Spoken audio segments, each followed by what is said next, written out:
హైదరాబాద్లో కుండపోత. హైదరాబాద్లోని బంజారా హిల్స్లో రోడ్డుపై వరద, నిలిచిపోయిన ట్రాఫిక్. 5 గంటల్లోనే 9 సెంటీమీటర్ల వర్షం.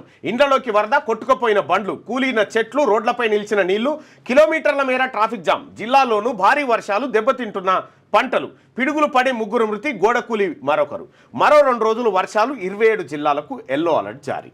గురువారం కురిసిన వర్షానికి హైదరాబాద్ పంజగుట్ట ఫ్లైఓవర్ మీద భారీగా నిలిచిన వరద నీరు. పంజగుట్ట ఫ్లైఓవర్ మీద పంజగుట్ట ఫ్లైఓవర్ మీదనే నిలిచిపోయినాయి నీరు. అంటే వర్షాలపై అలర్ట్గా ఉండండి, ప్రజలకు ఇబ్బందులు లేకుండా చూడాలి. రేవంత్ రెడ్డి ఎప్పటికప్పుడు పరిస్థితిని సమీక్షించాలి. విద్యుత్ సరఫరాలో అంతరాయం ఉండొద్దు. ట్రాఫిక్ సమస్యను పరిష్కరించాలని సీఎం ఆదేశాలు. హైదరాబాద్లో భారీ వర్షం కురిసింది.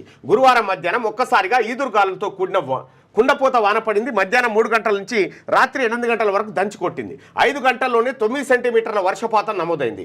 దీంతో మెయిన్ రోడ్లు మొదలుకొని కాలనీలు కూడా జలమయమయ్యాయి. బండ్లు కొట్టుకుపోయాయి. పలుచోట్ల ఇళ్లలోకి వరద చేరింది.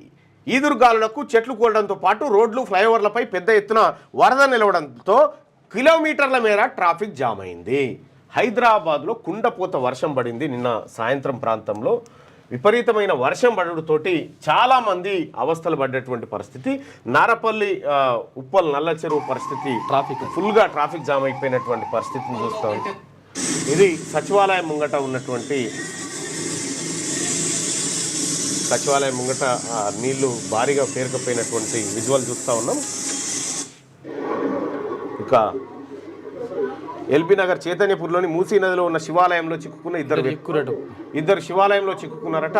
వాళ్ళని తీసుకురావడానికి సహాయక చర్యలు చేపట్టింది. ఇక చార్మినార్ ఏదైతే శతాబ్దాల క్రితం కట్టినటువంటి చార్మినారు నిన్నటి వర్షానికి పెచ్చులుడిపోయి కింద పడ్డటువంటి పరిస్థితి. భాగ్యలక్ష్మి ఆలయం వైపు మినార్ నుంచి ఊడిన పెచ్చులంటూ ఒక వార్తను చూస్తూ ఉన్నాం. ఇక నిన్న కొట్టినటువంటి వార్త కుమరంభీం ఆసిఫాబాద్ జిల్లా కేరిమేరి, వాంకిడితో పాటు పలు మండలాల్లో ఉరుములు మెరుపులతో కూడిన మోస్తారు వర్షం నమోదైంది.